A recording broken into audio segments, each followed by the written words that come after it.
We have reached a quorum. How exciting is this? Our first audience engagement meeting. Let's let's get right into it then, huh? So if we're taking a look at the schedule, item 1A, I suppose, suggests some guiding questions. So I'll just go ahead and ask what we thought were some pretty cool venues in the community we could possibly consider looking at. I can start. Um, I don't know if they do it here already, but I think library concerts can be a really good thing. Oh, That's something, kids go. I don't know how much they do here, but I know some other libraries, they have, daycare programs where a lot of people end up leaving their kids to stay there. And it's generally, I think, just free for kids to go in. So it's a good place to, get a bunch of different kids. They're in one quiet place. yeah, that sounds fun. A Also, library concert, that'd be cool. libraries are fun. I um I want to do more with ology. Is the classical revolution thing there? We're gonna find that out later, because Oh, Taylor is still here, but no one is running it, and that was my project from yeah. oh, Did you guys ever play at Ology or no? no. I've been to the concerts there. Remember, we were actually gonna do Schubert What's there, it but like? then stuff COVID Like happened. who go? Is it a lot of? Is it mainly music people who go, or It's basically comm students and whoever happens to be there drinking beer because that's its primary purpose. So Oh, Erica, what about that library bar? oh, That's the place you went to? there, yeah. It's it's so not actually a library, right? There was a library bar? yeah. It's called Tech was interested. Bar 1903. Some 1900 date. It's right next to Yvonne Adams. It's in this old library, and they fix the whole inside now. It's a really small, quiet, nice bar. Expensive bar, but it's really nice. I've only been there once, but I would recommend it. Thank you. I am gonna check that out. Mm-hmm. Cool. That's another good possibility. Elliot, do you have any thoughts?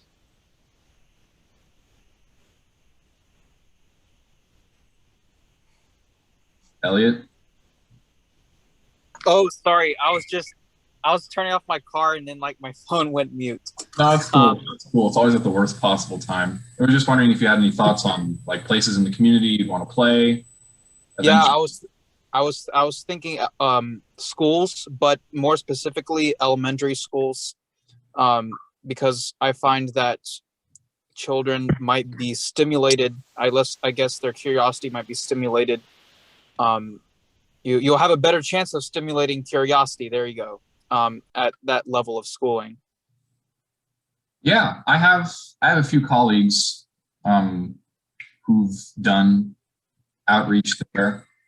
Well, not at Tallahassee Elementary Schools, maybe. I don't know. They could have. But they had a performance in Destin at an elementary school. They did this whole thing by way of a former graduate conducting assistant of the um, the University Symphony. Mm-hmm. Yeah, You know, that's. I think these are all like great ideas, and this. So these meetings are. I mean, they're not lectures. Erica, Carly, and I don't know any more than anyone else. We're just kind of going through all of this together, and we're hoping to start a concert series with all of these ideas in mind. This is also just one more thing. We haven't talked much about it, but it's kind of going down the same vein as ology. Would Do you think we'd want to go into more places like that further along? Like, where other bands play, like Yvonne Adams, other restaurants. That doesn't seem like a bad idea. That seems like a good one. I'm open to it. I think it's certainly doable. It's a different kind of audience, and just my philosophy behind these kind of concerts. A lot of it comes from Charlie. Actually, is that if you're playing someone where like that's a for-profit business and you're just entertainment, they should be paying you. And at least for some of the ones we're reaching out to first that are more like nonprofits, community organizations, schools, I don't know that we're going to expect them to pay us necessarily, but that's just getting started. But once we have a program going, I think playing in a bar would be very doable. It's just you have to be able to market yourself in that way, even though they wouldn't usually put in a bar. But we can do it. Ology, I'm sure we could, because they already have Classical Revolution. I would like this to partner with Classical Revolution at some point, or try to start that up again, because really all that they ever did was put on concerts at Ology, but I think it could be broader than that. Yeah. To a similar end, Carly, I think that these concerts could be in, correct me if I'm wrong, Erica, but I think when we get paid to like play at restaurants and bars, that just feels like a gig, and we'd have to be very clear in our emails or whatever that this is an interactive concert that we're going to give, so we're going to need like an engaged audience, that sort of thing. Yeah, I think Ology would be a great place to start. Further down the line, like probably if we did play at a bar, it would be less interactive. It'd be just more of like the engagement side would come from picking pieces that we know would, engage a bar audience. So just to get more people interested in it. It would be like further down the line, just, more things to do. Yeah, I mean that's definitely a possibility, but it has to be more than a gig. That's really the idea here. Mm-hmm. I think the idea behind it, I mean, if I may interject, is definitely the beginning of this. I think, to agree with Carly, it's that more we're trying to. I guess the aim of it with you guys is to have this experience voiced as more of an artistic vision rather than an entertainment vision. The entertainment, I believe, is definitely an important aspect of it. But, like Carly said, it's good to really get this established before doing something maybe like Eve on Adams, But yeah, so. Elliot, did you watch the Eric Booth video? No. Jacqueline, did you watch the Eric Booth video? Well, no, it's just I'm asking Elliot because it's about art and entertainment. So I did not. Him about that. I told him. Oh, that's okay. why he knows. Yeah. Okay. I thought you just happened to be on the exact same wavelength as Eric Booth. That's why, yeah. Oh, totally. I know everything. Are you kidding me? Yeah. Gosh, what am I even doing here? You should be teaching us. Basically run everything he does. I better hurry up. I got to teach my 21st century counterpoint class. Oh my gosh. Well, that seems like a perfect segue to discuss today's reading. So I give my 2 cents on the first bullet point. Tekla didn't go yet. Oh, I'm sorry. I'm so sorry. It's okay. So you guys know like about the Levy Park like concert series that's going on right now? Mm-hmm. Yeah. So okay. So in Levy Park, there's like a cul-de-sac. I haven't gone yet, but apparently they're having a concert series like First Fridays, where each house there's like a different band or art gallery set up, and people walk through, and it's an entertainment venue. But apparently it's been very popular lately, and I was thinking, I definitely agree that you guys need to establish yourself not as entertainment to begin with. And maybe not in the summer when it's like 100 degrees outside, but a possible idea would be to do something like that, except with neighborhood parks. Like the chain of parks festival's really popular, and you could do like a mini version of that in parks that are like in the middle of communities, like Winthrop Park, the one with the statue, the weird statues we've gone to. I don't know the name of it. And then like post around the community. If you really want to get like the community involved, there's houses like on those parks that will show up, as well as college students maybe. Mm-hmm. That's a really good idea. Yeah, I like that. Yeah, that's awesome. By the way, I just want to introduce myself. I'm Tekla Mendez. So Hi. Thank you for being here. It's nice to meet you. Good to see you. Thank you for carving time out of your schedule. So unless anyone had any thoughts on the sort of introduction questions, maybe we could move it to the reading for today? Cool. I thought one way, because the reading is kind of really broken up into the 7 different threads. So, like, I don't know, we could talk about anything, but I think one thing is to kind of decide a hierarchy or decide which of them are the most important, kind of, especially to what we specifically want to do. And it's very subjective. I don't know, when I was reading it, I think with what we want to do, especially trying to play in schools, and if we ever, go to City Walk, a big part of it is the community thread, to enhance the life of communities. Because that kind of just, benefits a whole side. It kind of adds more to the purpose of why we play music, Again, like what Ellie was saying, it's not just entertainment. Like, art has a purpose. It can help something greater. So when you try to focus on the community part of it, it can do that. Yeah, I agree. In an identical capacity, I think thread 1 to enhance the encounter with music is important to consider. I don't think they're all bad to consider, but I think like introducing and exciting and making this interesting is our first step, period. Like, how do we do this? The idea with the set of meetings is to get with various faculty and to get with each other as to how to make like a good interactive concert series, how to get our ideas across and have them stick to make people like what we do. Yeah, I like this idea of prioritizing them to what best fits our goals, because really any of them could work at any time. But I actually quite like the way they're just laid out on the page. I think if we follow that as a hierarchy, not exactly, but to enhance encounter with artworks, to enhance the life of community. That's really what I had in mind in creating this project.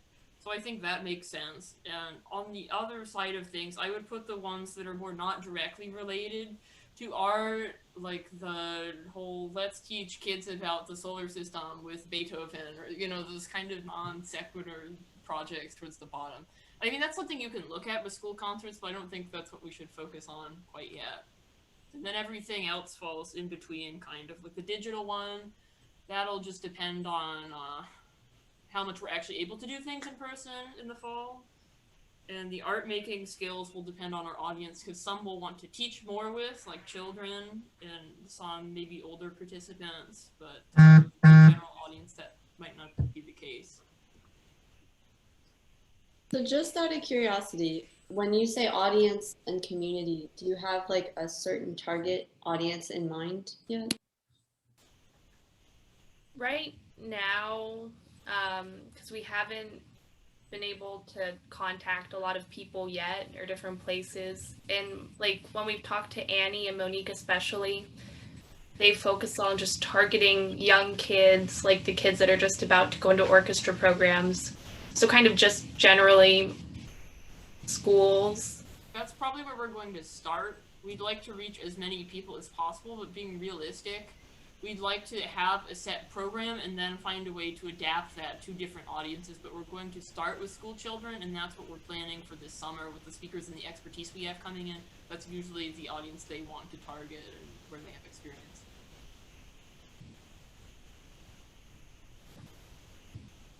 Yeah, I don't know, Carly, about what you had said with the digital media bit, the plus, I think that's something we could do well to integrate throughout this whole process, like doing more than just documenting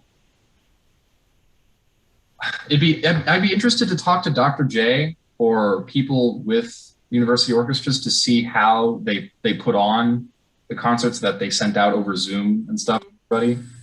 Does anyone know who was actually involved with that? I don't, but I think that's something we ought to explore more in the interest of like. I would try asking Nate, because I know he's involved with. Do you remember that educational video that he and Kiara and they put together of that Tchaikovsky Serenade concert? Mm-hmm. Yeah, so, yeah. I think he played some role in that, so maybe try reaching out to him. But other than that, I don't know anyone. Yeah. Okay. You might want to talk to him then. Yeah, that's what I had in mind, is some kind of partnership with that program, because again, that's part of what inspired that, because we have the resources to do something like that. There just aren't that many people who are dedicated to making it happen. So if we could do it, you know, as part of this project too, and continue it in some way, like they did that for COVID. Now, since we're supposedly going to go back to regular orchestra concerts, I don't know if they're going to keep doing that, so we'll just have to see. But that was something I was interested in pursuing. Yeah.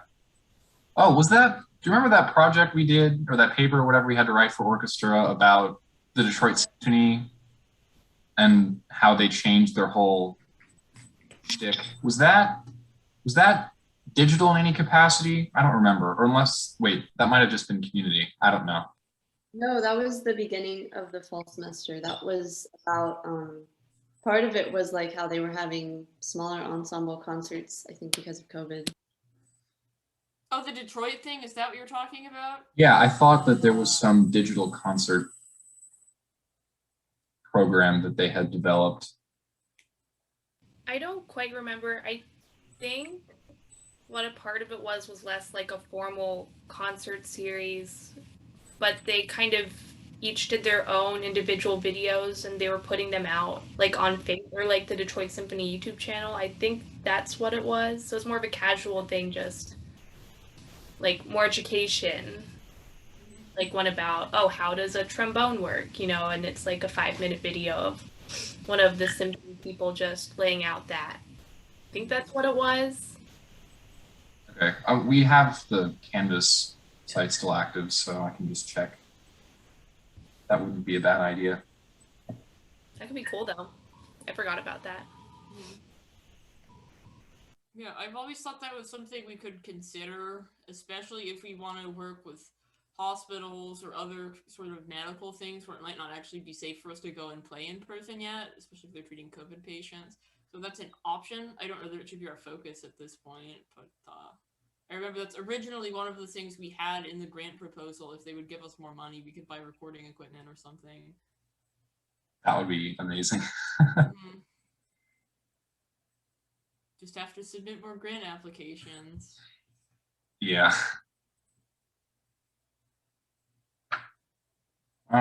If I may just relay some of my own thoughts on the reading as a whole, I think I resonated the most deeply with point 3, to deepen the development of art making skills. When I was reading that whole paragraph, all I thought of was Dr. Thomas, like the whole time. This like amazing teacher who excites and imparts and like encourages you to be your best. It was great. And I liked that the criteria were really specific in this one, I felt. And overall, I thought the formatting of all of these points was pretty well on. It was like, oh, how do you evaluate this as a teaching artist? Oh, you do this and this and this. I like those because I think as aspiring artists, that's something that can help our own personal accountability. But yeah, I mean, I thought all of them were cool. I don't know if we'll get into point 5 by way of imparting a political or social movement of any kind. But well, that goes along with something like the City Walk concerts.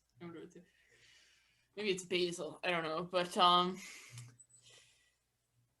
you know, we're like for that project, for example, was to try and raise money for the homeless shelter, or just bring awareness to a social cause like that. And again, that is something we can explore as a partnership with certain organizations. I mean, certainly I could set something like that up with UOC if you guys want to.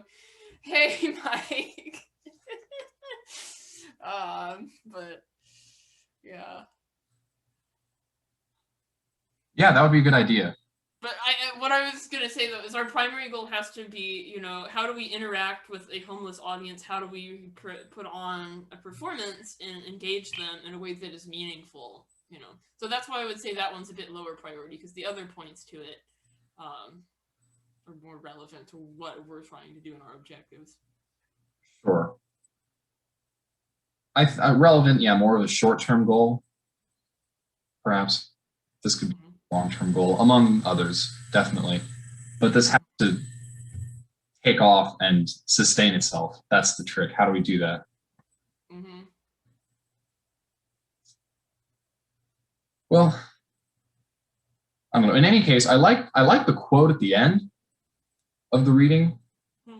There was one, he just said, "This list helps artists clarify," I'm paraphrasing, "it helps artists clarify their career choices and become more intentional, having their artistry have an impact on the world."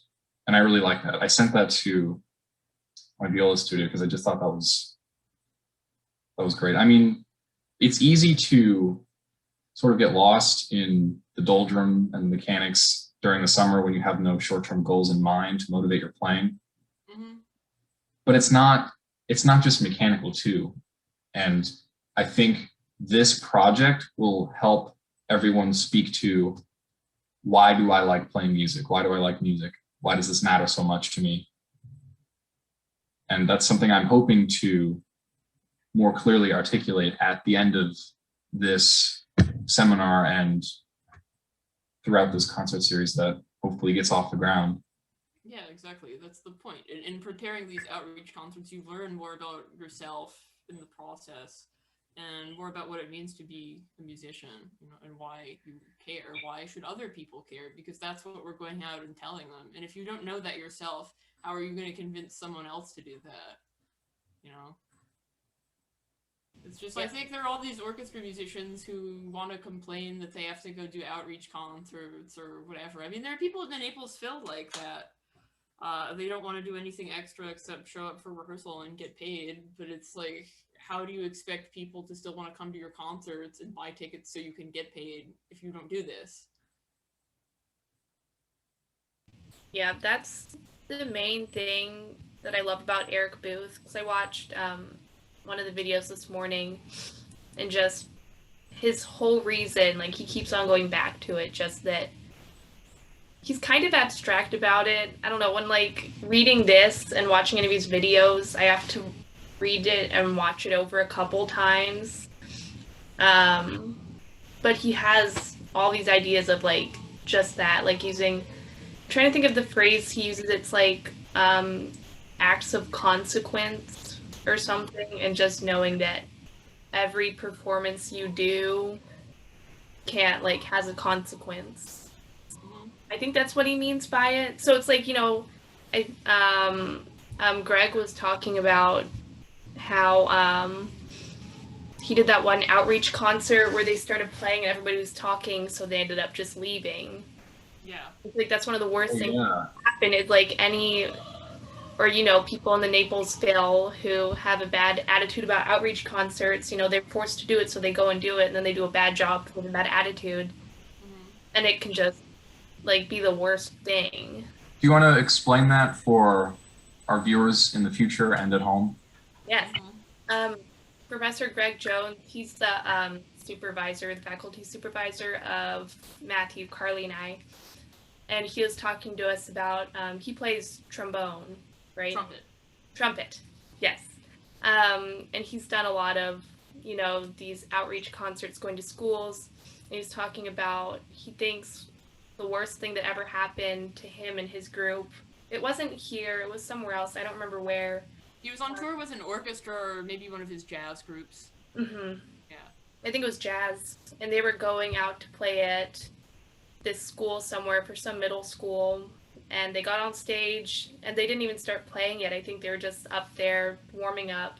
They were trying to get the audience, all the kids, to quiet down so they could start playing. And the kids just weren't listening. They were so rowdy. They just kept on talking over everybody, trying to make them be quiet. And I think they tried for probably about 5 or 10 minutes to make everybody, you know, settle down, but the kids didn't. So whoever was running the thing just told them it's hopeless, just pack up, leave, just collect your check, and, or I don't know, I guess they weren't getting paid, but, you know, just give up and just don't do it. You know, they're not worth playing for because they aren't going to give an effort to listen. And it's just such a horrible thing because they weren't, it's not their fault. It's not like they were prepared to hear something like this, you know? You never know what could have happened if they just started playing maybe the kids would have all been, you know, just in awe and just would have stopped talking. But they'll never know because they just gave up. So Yeah, that's harrowing. I think about that sometimes.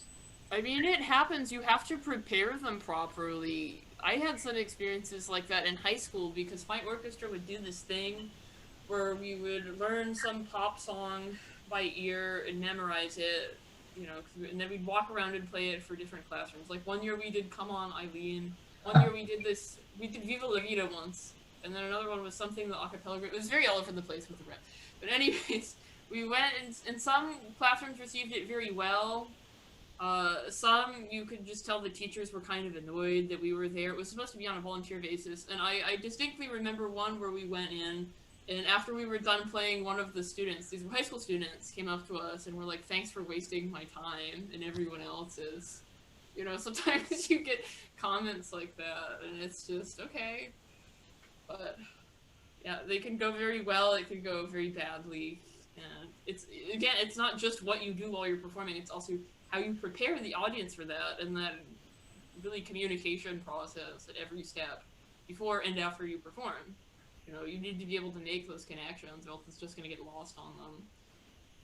Right. And let's try not to kid ourselves. We won't have amazing performances forever. We won't have the most receptive audiences. It'll happen, yeah, and it's okay. Things will go badly. And it's important that we understand that now in order to best consider how to pick ourselves up, because the most important step we can take is the next one. And that we stop moving altogether is a mistake. Mm-hmm. That's important to figure out.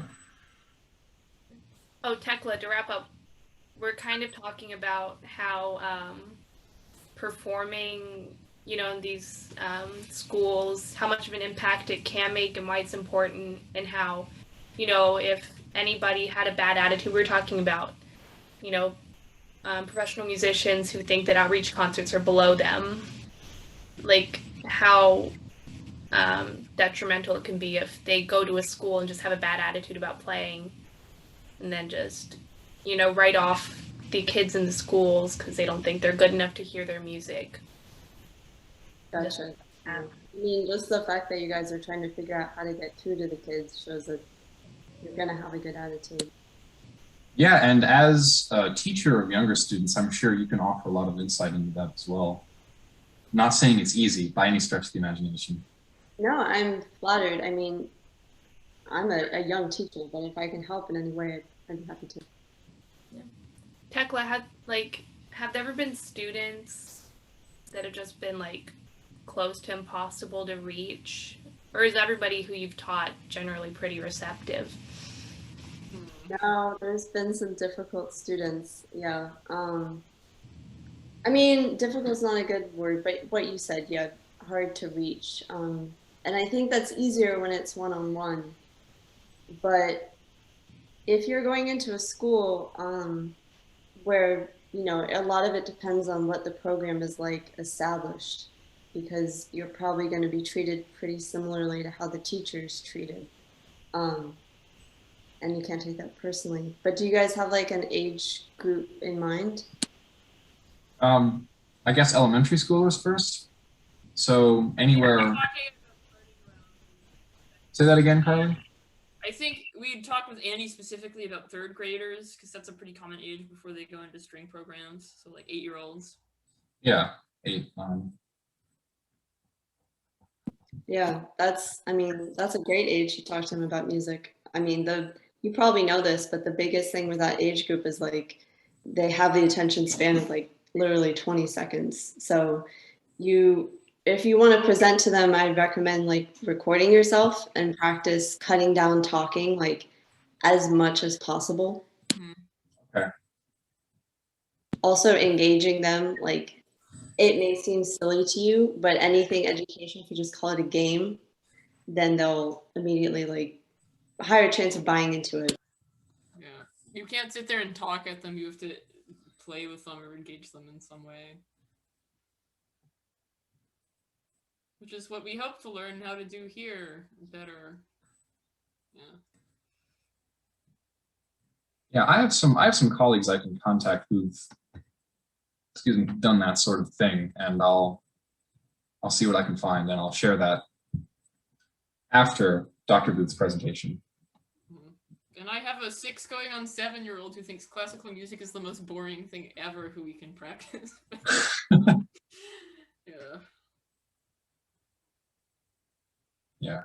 And I also have my sister who absolutely despises classical music when I play it or when I'm playing my piano. Different goes- age group there, but maybe we can Okay, borrow it. yeah, just kidding. Scratch that. I would also say this is something I've like learned very recently. I think a lot of people will put creating past the age group you guys are talking about, but they really love creating. So if you can involve them in the process of something compositional, even if it's like you guys playing pre-decided motifs and it's just them rearranging it, they really seem to eat that up for some reason. Thomas Cabanis is going to come and teach us how to do that. He's the one that's a composition professor at Juilliard, so he's very into giving presentations on that kind of thing. He's going to make us do it, actually, he said, so be ready to make strange noises. Yeah, and in Engaging the Concert Audience by David Wallace, he talks about that too, and like the engaging different intelligences bit in the first part. It's like one of his 6 principles on cultivating a good interactive concert. And that's really the idea. It's like, how do you appeal to the creators who learn in different ways than, I don't know, kinesthetes. But yeah, it's just cool that you said that. And I read it from David Wallace, so you're on that same wavelength. This is something you will find hopefully through the course of this, is that these guys are all connected. Eric Booth was really the original, but he actually isn't a musician. I think his background's in Broadway or something. He's an actor, but he just got very into this idea of artist teachers, and he's worked with musicians a lot. And then through that, both David Wallace and Thomas Cabanis have collaborated with him. So the 3 of them all know each other. They all quote each other in each other's writing, and it's like this big interconnected thing. But they are the guys in this field, at least in teaching others how to do this. So it's kind of cool. So moving this discussion along, what were our thoughts on the videos? Did we get a chance to take a look at them?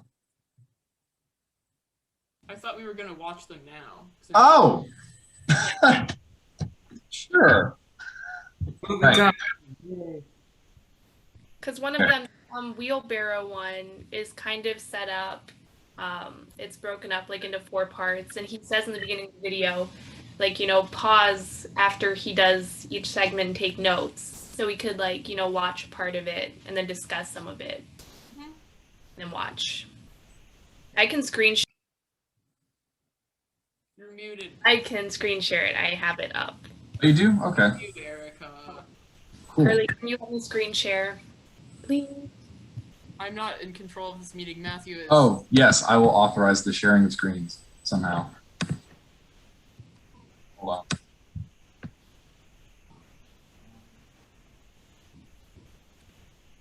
Oops, there we go.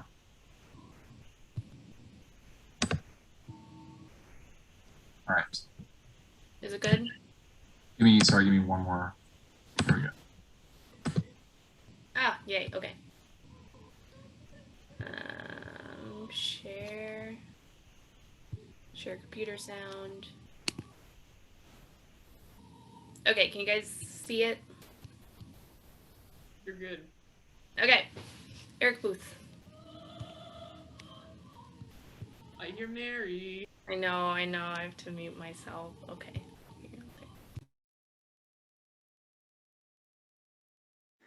We're going to try an experiment. This is a way of looking at one of the things that teaching artists do, which is try to bring people inside the work of art in a performance setting. So I'm going to do a little performance here for you, and I'm going to do it 4 times with a different preparation before it each time. And I want you to think about what kind of experience you had inside the artwork in relation to the preparation that you had. So we'll do it 4 times. You may want to pause this briefly to actually write down notes about your experience each time so that you can have it down and be able to compare the difference in your experiences rather than trying to remember it. For one reason, we tend to forget pretty quickly what our experiences are. And number 2, there's a history that we tend to revise our experiences in relation to other experiences. So you might want to pause this after each performance and write quick notes about what actually happened in there. And do tell the truth. This isn't, write down nice notes to the actor. This is write down, I made a grocery list, I'm noticing my feet itch, whatever it is, what really happened. So here comes our experiment. And for the first performance, I'm going to give you standard operating procedure, which is no preparation, just the work of art itself. And afterwards, remember, you may want to pause and write down some notes on what actually happened inside you during it.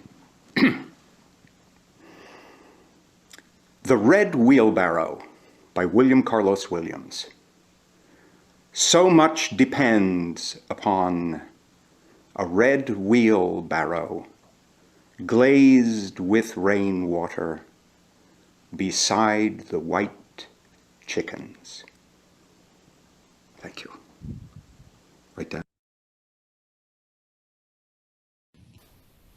Okay, so I don't know if anybody has any thoughts now about it. It's short. I know, because I only listened to the first part of it this morning. But, my main thing was just that I was so concentrated on trying to, hear everything he was saying that, I didn't really. I don't know, it's hard to just hear something for the first time without being briefed about it at all and just try to remember it and understand it, especially when it's kind of abstract, like poetry or music, I guess. Can we go through all of it, or do we not have time? Oh, we can. No, I was going to go, because, he's saying in the beginning, stop it each time, kind of talk through what the experience was for each. Oh, right. Right. I guess since I'm unmuted, I'll just go. I was really focused on visualizing it. I wasn't really looking at my computer. I was just trying to imagine this wheelbarrow leaning up against a wall with some chickens moving past it. That's really it. Yeah. All right, that works. Unless anybody else has anything to say, I'll keep going. I felt absolutely The nothing. notes? Yeah, I was very distracted for some reason. I wrote, oh my God, he's not blinking. And then I started thinking about how his eyebrows looked like the guy from Schitt's Creek's eyebrows. And then I wrote, I need to glaze my pottery. So. Nice. Yeah, I was just hanging on his words a lot and not really sure what I was supposed to pay attention to. It was a little confusing. Yeah, actually, I did forget that we could just write it down. Would you guys rather just watch the whole thing and just write down in the middle and then go? Yeah, I would say let's make notes and then pause it before the last part where he's talking about the difference and that stuff. Find paper. Okay. You can also type it. Oh, Carly, that's not. That's not writing. Okay. Okay, here comes version number 2. And you're going to listen to my preparation, take in the poem, and then maybe write some quick notes about how your experience in the poem went this time. Here we go. In a moment, I'm going to speak the poem The Red Wheelbarrow by William Carlos Williams, one of the most famous poems of the 20th century. Williams was born in New Jersey in 1883, went to high school where he started writing poetry, and then to the University of Pennsylvania where he was becoming a major in medicine to become a doctor, but writing poems at the same time. And he couldn't decide whether to become a poet or a doctor. His parents encouraged him to become a doctor. He decided to become both. He became a student of Ezra Pound, who was a great help to him in his early career, and Williams joined the Imagist school of poets, which also included T.S. Eliot. After some years, he separated from the Imagists because he found their work was becoming too European, and he was interested in a more American idiom. He fell out of the public eye for some number of years, but came back into popularity in the late 1950s because he was a strong mentor for the Beat poets, in particular Allen Ginsberg, who brought him back into public favor. He continued writing poems until his death in 1963. The Red Wheelbarrow. So much depends upon a red wheelbarrow, glazed with rainwater beside the white chickens. Your note?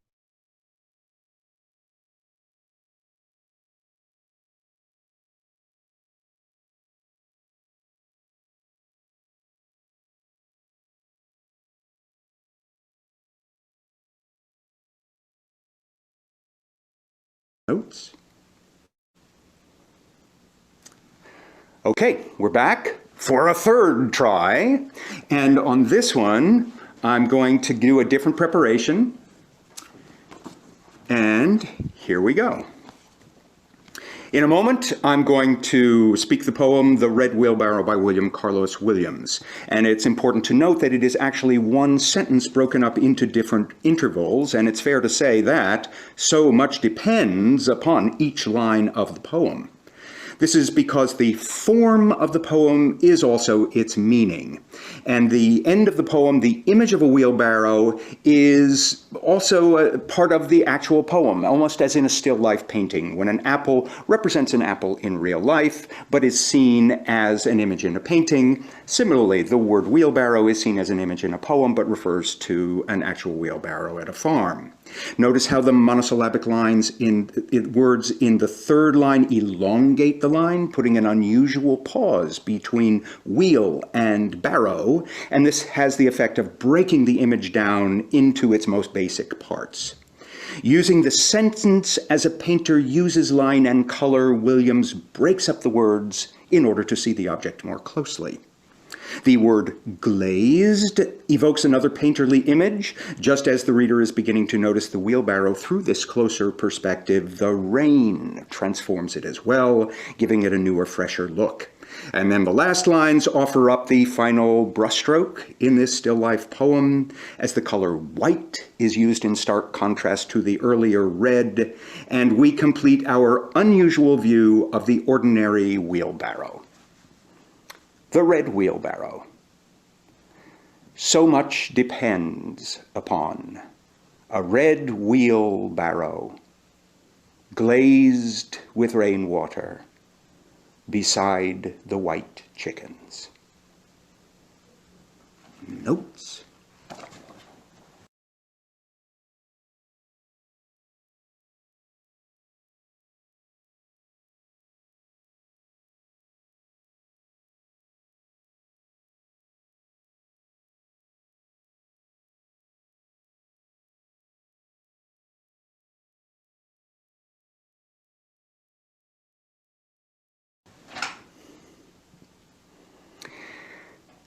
And here we are for our fourth, you will be glad to hear, last part of our experiment. I'm going to do a different preparation and then speak the poem again, and notice if there's any difference in your experience of the poem.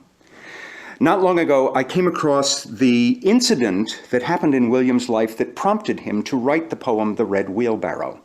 He was a pediatrician back in the days when they made house calls, and he had this one patient, a young girl who was seriously ill and had been lying in bed for weeks, teetering on the brink of life and death. They weren't sure if she was going to make it or not.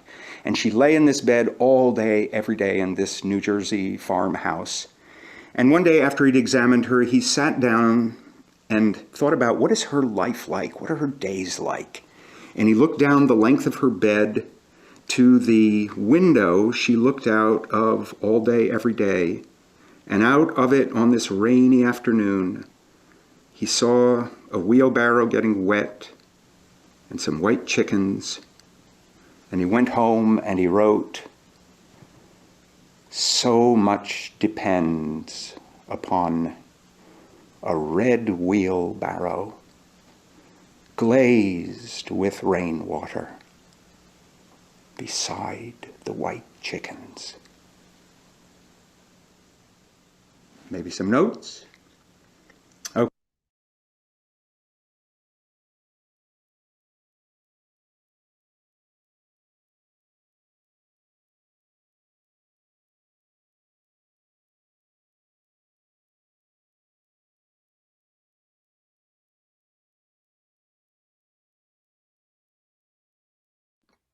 let's go over what we wrote now, because in the next part he explains what you're supposed to get out of it, and I'm curious to see what we got.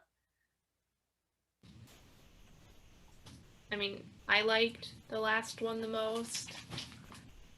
When it was going along, I liked the second one so far. Just because it gave more context on what to listen to. I liked hearing about the different schools, like how he related to the Imagists and how he related to the beat poets. So I liked it. I also felt like it kind of would only resonate with you if you also kind of knew more of the history about poetry also. So it probably wasn't the most like accessible way to explain it. That's why I liked the last one, because it was just a story. You know, everybody can relate to a story that somebody tells. So I feel like it has the most meaning. Yeah, I agree with those sentiments. I kind of zoned out during the oration before the second reading of the poem. I was sort of overwhelmed in trying to remember all of these details about his life and tried to make the poem more significant by way of them. And then I sort of forgot most of them. But I mean, I related a bit to the struggle of your parents wanting you to be something that you might not want to be. And that sort of stimulated my sense of empathy for a while. It, of course, the tone of the poem, I think, fully came across in the fourth reading, because now we have an understanding of why it was written. That was cool. During the fourth reading, I found that like my eyes were open, but I wasn't really seeing anything. I was in Miss Dr. Williams' world, really. I was like standing over this bed, watching this wheelbarrow and these chickens outside this window. And I wasn't here, like in front of you guys, talking to my camera in Tallahassee, Florida in 2021. I thought that was pretty cool. Was the thing about the parents in the second one? Yeah, I think so. I totally missed that. That one I just found kind of distracting, because I was just they were listing all these accomplishments, and I was like, oh, he must be a good poet. I wonder what makes someone a good poet, and then I was trying to pay attention to that. But I don't think that's what I was supposed to pay attention to. And the third one was kind of similar, because when he started talking, it was interesting, and I was like, okay, I'm going to learn something here. But then he just kept going on, and it was kind of overwhelming, and I couldn't absorb all of it. I definitely thought the fourth was the most effective, basically for the reasons you guys already said, is that it seemed like it was the most relevant, you know, and it was an amount of information presented in a way that was accessible and digestible. Right now in this class I'm taking, we talk a lot about transfers. That's very hot among music ed people. And I think all of the ones that weren't working for me shared the same vein, that either there wasn't a transfer made, especially the first one. I was like, okay, but how does this relate to the poem? Or the second one where it's like way too many transfers, and I'm like, I don't know how to put this into the poem either. And the third one, like Carly said, at first I was like, okay, cool. But then it was just so much. When I actually listened to it, I was still processing what he was saying. And I realized like I was trying to discern the form, and I understood none of the meaning until the fourth, where he went right into it.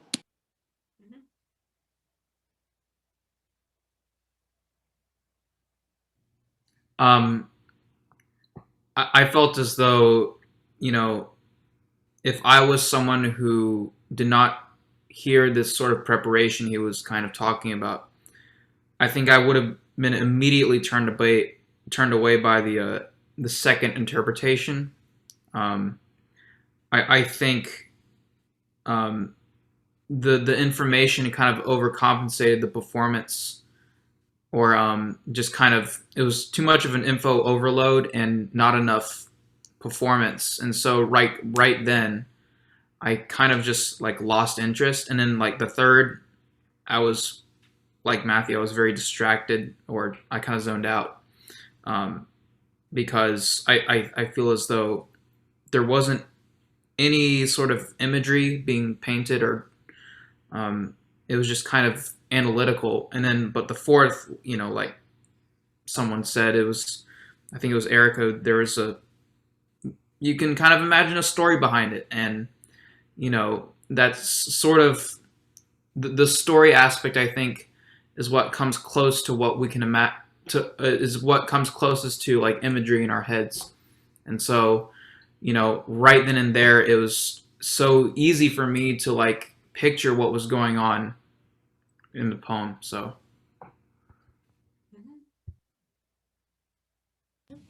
I think that's all great. Should we keep going? Yeah, let's see what Eric Booth has to say. Okay, let me just assume some ideas about your experience to point out what I hoped would happen with this experiment. In the first, some people probably have a pretty good experience of that poem if they're already in the art club and they know how to make quick connections to new information, even if they don't know if it's long or short. But many people, it goes by so fast, they're not able to orient to it, and the thing is done and they don't feel like they succeeded. They feel unsuccessful in making a personally relevant connection even though they tried. Or if they can't get into the poem, they're trying anyway and they're noticing some stuff. They're sort of noticing my tie or my voice or the way I put thoughts together or the color of my hair. They're kind of noticing stuff, but they're not able to perform the act of consequence, which is making a personally relevant connection inside the artwork. That second hearing, when I gave you a biography of the poet, that's standard operating procedure in the music world, both in programs we give to our attendees, or often even when we speak before a performance. We think, well, I'll tell them something about the composer, and that'll really help them into the piece. Well, you probably noticed that the biography of William Carlos Williams didn't help you at all to have a personally relevant experience of that poem. In fact, it might have annoyed you. It might have felt irrelevant. You may have tuned out. Who knows what you did? But the thing it probably didn't do was provide a helpful hand to bring you inside the world of that particular artwork. And that's standard operating procedure in the arts. The third experiment, I gave you that mini lecture, which may have had a very academic feel. It may have annoyed you and brought back memories of college when you were lectured at. But what it does artistically is says, you should look at the artwork like this. This is how a smart person looks at this artwork. You should look at it this way. And either you get irritated or you try really hard to get something out of it, but it completely squelches the possibility that you're going to be able to make your own personally relevant connection. And then in that fourth experiment, I tried to use what teaching artists do, and I'm not saying this is the tool you always use, because the tool is dependent on the particular artwork, but in this case, my hunch was, if I could bring you into a sense of that frame that she was looking out of, and as a teaching artist, that's the only gesture I used to really emphasize it, that without telling you what depends on a wheelbarrow, you would be engaged enough that you would start answering in a way that matters to you. So that your energy would participate, active listening. As Marshall McLuhan says, a hot medium, because your imagination has been engaged. And if the magic went well, you start to feel something. You start to feel you belong in that work of art. You start to get a sense of what depends, and it's something important. So even though that example wouldn't apply to other works of art, it's the way a teaching artist thinks. What can I do to bring that viewer inside this work of art on just a single hearing?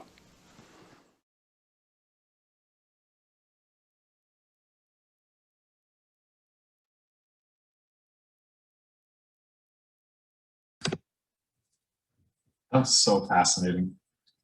This is what a cool thing the five of us just did here. How cool is that? He's going to talk with us on Thursday. Mm-hmm. This is, what a thrill. Yeah, I'm looking forward. I'm glad that I experienced it how he wanted it to be experienced. And I mean, I agree with it. Do I think that this is like the objective way of doing it? Well, Yes, that Matthew, that is the only way you can experience it. Eric Booth is right. He's the The expert. only way. He says. yeah, I mean, making personally relevant connections to anything is just how we perform as human beings. Mm-hmm. We have to make friends. We're social creatures. We care what other people think about us because we relate them to ourselves. And I think this little exercise captured that way of thinking very well. I like it a lot. Yeah, I mean, you see, all of us are different. We didn't have the exact same response, but they were all similar enough in that way that we got what he intended out of it, because he knows what he's doing. And that's just something that's important to keep in mind, because I'm sure you can all think of multiple examples of concerts or lecture recitals or whatever where someone got up and was talking to that fit any one of those versions. You know, I certainly have. And you just have to be careful how you talk about these kinds of things, because there are more effective ways, not maybe more right. But if your point is to bring your audience in that way and connect them with the music, how you talk about it matters.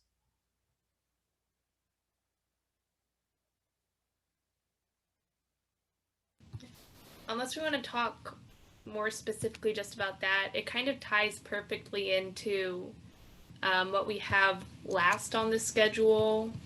I don't know if somebody wanted to say anything first before that. No.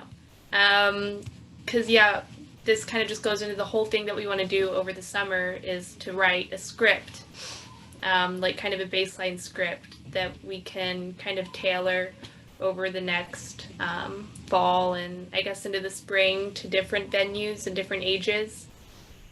And it's going to take a while. That's why, we're going to have the whole summer to kind of work on it and use all the different speakers that we have to each contribute their own, little nugget of genius to contribute to what we'll write. So we're thinking to start it because, of course, none of us have really any background to start it now. We don't know how to write a script or where it starts. But what we can start with is just a very baseline, like what Eric Booth was saying, just how you would introduce your piece or the pieces that you're playing to an audience, like when you stand up, you introduce yourself for the first time. And then I guess ideally, you take one of the 4 methods he does to start your concert.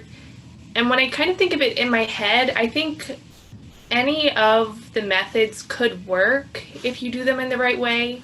Like you could stand up, introduce yourself, and sit down and play like the opening to Star Wars or something, and then stand up and then give some background and then talk. That could work. It just depends on the audience, And then the more analytical approach could work for, if you were playing for people who have more of a background in classical music, or, if you were playing for students, of course you wouldn't go into any of the analytical stuff.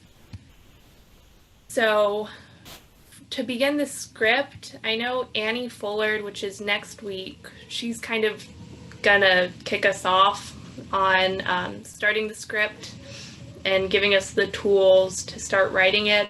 But before we met with her, we were hoping that we could all kind of have our own bare bones, just beginning of it.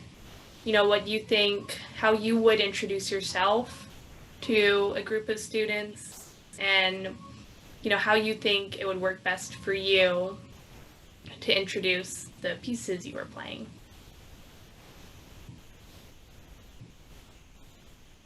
Is it important to go into the script writing process with like a specific audience in mind?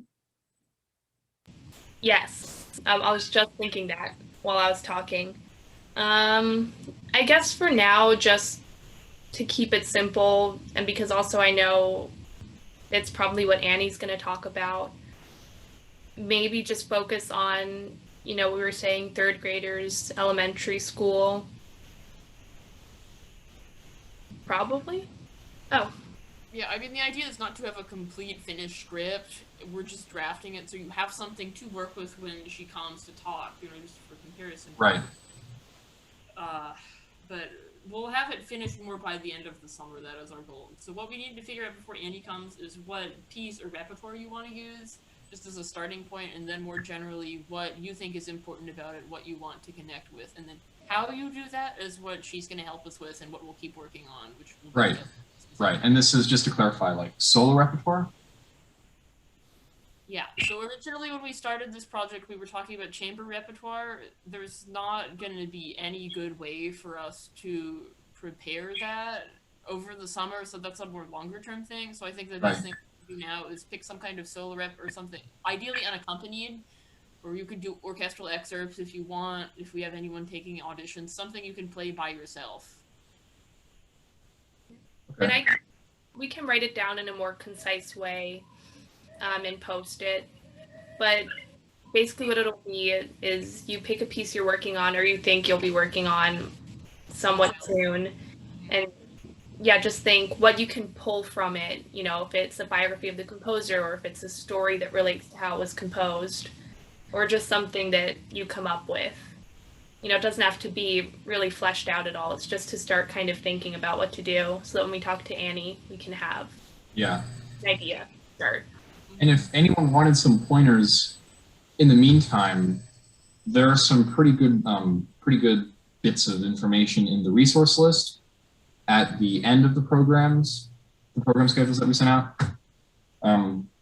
Take a look at the Wallace to this end, the engaging the concert audience. I find that, I mean, I got a little excited that I'm starting my script already, and I'm thinking about doing the Brahms Sonata, and I've just been thinking about like bits of meaning I want to intimate my audience with, and I'm doing it by way of how David Wallace said to, which is to like look at the elements of style that we've all learned about in survey, like form, thematic ideas and stuff. So the trick is like how to make that interesting. So we'll see what Professor Fuller has to say. All different things. I know it was Thomas Cabanis also was saying that it's also helpful to be able to integrate, if it's what you like doing, arranging and stuff. So, you know, your program script thing that you make could always incorporate, you know, you could arrange more of a pop or like music thing and then have some orchestral excerpts. Like you can kind of Frankenstein it almost to just whatever you think fits best with what you want to do. You know, there's no, like you're making the guidelines, there's no set thing to base it off of, really. I have 2 questions. Ask your questions. Gosh, Carly, why'd you make me forget it? Okay, one. Jeez, I forgot. I don't know why I'm laughing. What did I do to you? We're recording all of this. Do you need to come back to you? No. Okay, one, does it have to be with your primary instrument, the piece that you choose? And then 2, does it have to be necessarily like, does it have to be an easy listening piece, or, you know, like, what are there any guidelines? No, I'm doing Ligeti, so I mean, okay. Whatever you want, you can explain it, and you can do one of your conducting pieces if you want. That's just like a practicality concern in the future, but I know because that's what you're focusing on, that would make more sense for you. So, go ahead. That would be cool to look at. I mean, I think there's a graduate pianist doing a Hindemith recital in the fall. I was asked to play one of the Hindemith sonatas. I declined. But it's always been like, oh, Hindemith is so hard to program. Well, he doesn't have to be, because there are these ways that we could try to pull people in. And I'm interested now in talking to some of my colleagues who've played Hindemith and like picking their brains on what they would say and what they would do. Because right now, I will just confess that it's hard for me to listen to the Hindemith solo viola sonatas and the Hindemith der Schwanenberg, or even that piece that we played with Dr. Ryan, whose name I can't even remember. Like, I'm not the greatest Hindemith fan, and hopefully by the end of this program, I can sort of get some tools to help me, I don't know, help me, I don't want to say like, oh, help me like composers I don't like, but just open my mind to receiving cool music from places I wouldn't get it. Yeah, that's the point. That's exactly what we're trying to do here. And if you want to talk about Hindemith sonatas in particular, I mean, if you were to take something and present that to any audience, whether it's children, those sonatas are pretty metal. And Yeah. sonatas, and you take that and play that for these people who don't even know what a viola is. Can you imagine what they would think? You know, if you brought that to them in a really thoughtful way, I think that could make a big difference, because Yeah. who've never heard this music and would not imagine that it even exists, and they might really like it if they heard it, you know? Yeah, Wait. exactly. So if you're Carly, if you're suggesting that I do one of my conducting pieces, then why not do chamber music in the first place? Or like, why not just go ahead and do it? Well, we're going to Oh, but just not for this one. right now. Yes, Okay. right now we're trying to focus on solo rep. Were you asking about conducting, or did you have something else in mind? No. I was just going to what you're saying about doing a conducting piece, and it's basically like chamber music, so. Yeah, the idea is at the end of this, like, we'll all be equipped to put these sort of programs together in any capacity we find ourselves in, be it in an orchestra or in a chamber group or by ourselves.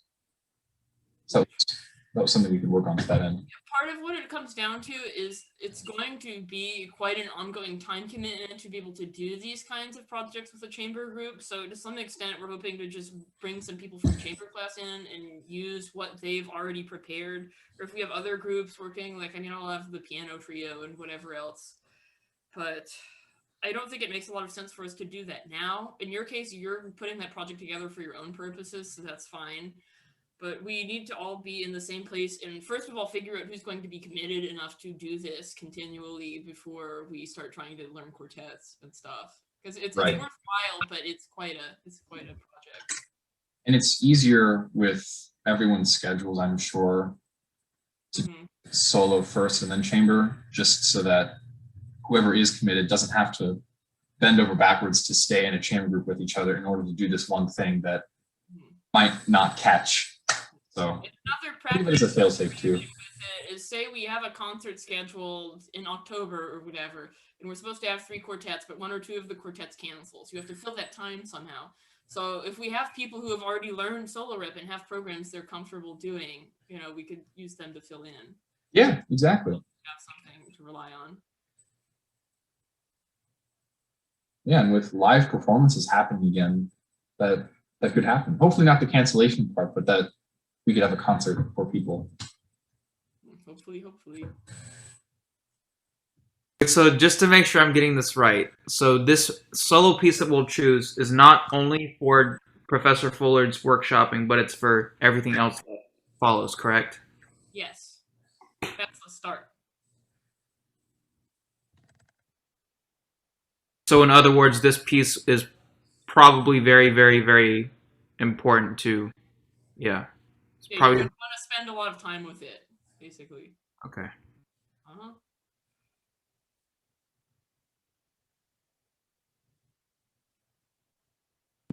Mac, you joined a bit late, but all of this has been recorded. I hope you don't have too many questions. We went through, we sort of introduced ourselves, got the lay of the land of this program. We talked about what we can expect to have happen. All of that's been on video. We did this activity with an Eric Booth video that's there. I'm sorry you missed it, but thank you for coming anyway. Cool. Okay, great. And I'll definitely message you and everyone else the recording of this, just so that we're all clear on what's happening. But are there any outstanding questions or points of clarification with the script or moving forward? When are you hoping, I'm sorry if you said this already, but when are you hoping for us to have the script finalized? Oh, no, we didn't say that already. It's on the schedule, but we were hoping to have them done by the 15th of August. So we have about 8 weeks.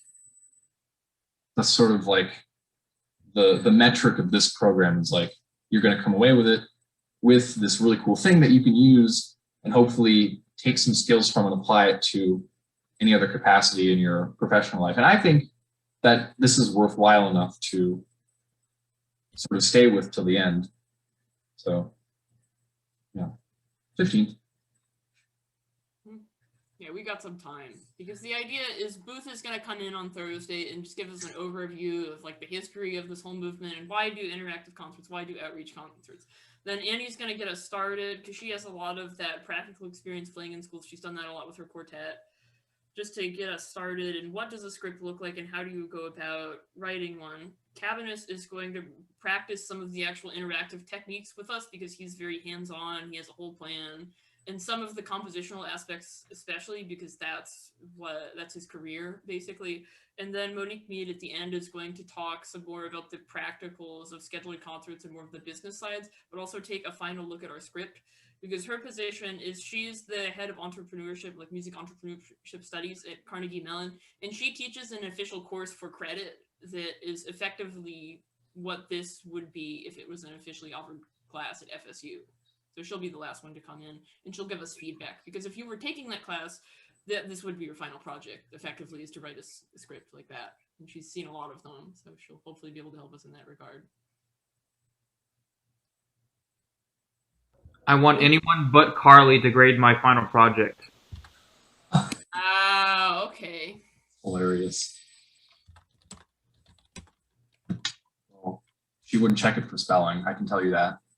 Tekla, were you saying something? Oh, I was just going to say, you have some really exciting speakers lined up. Thank you all for including us in this. It's very exciting. Thank you. Yeah, thank you for like being here. This isn't just for the three of us. Like, this is something I'm glad that I can offer you as a colleague and as a friend, and hopefully to people outside of our friend group. Yes. Yeah. We love you very much. We're glad you're here. Yes, thank you. We want to reach a lot of people so we can have a bigger impact. I think that'll do it for now. Okay. All right. Today. Well, I will go ahead and call this first meeting to a close. Thank you, everybody, for carving some time out of your Tuesday afternoon. And those of us in Tallahassee, stay dry. Elsewhere, and Tallahassee, I don't know. Cool. Well, so long.